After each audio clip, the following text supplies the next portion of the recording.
isa sa mga kilala na mga walang iba kundi si Aristotle. At isa sa mga kanyang nagawa is Earth, yung tinatawag nating natural motion. At according sa kanya, ang Earth daw ay ang center ng ating universe. At ang lahat ng mga bagay dito ay merong resting place. So, at sinasabi din ni uh, Aristotle na ang mga bagay ay depende sa kanyang composition.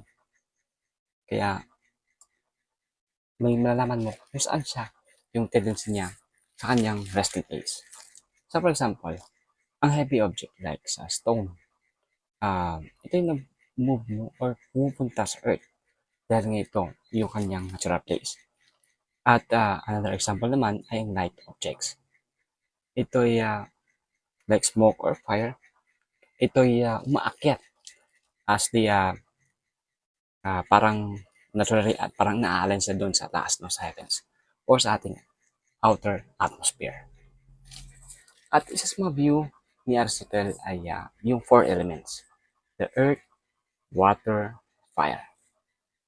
At ang mga element na ito had its own or merong natural motion. Earth and water ay mabigat or heavy. So, ang tendency niya ay pumunta sa ilalim.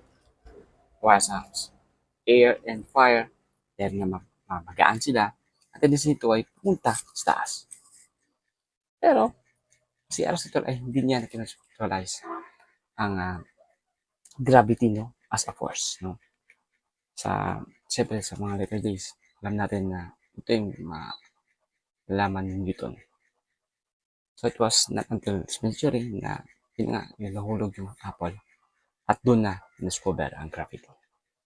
So, based sa ating mga is Aristotle, ay meron pa rin siyang credential no, kahit noon pa man ay meron siyang explanation dito.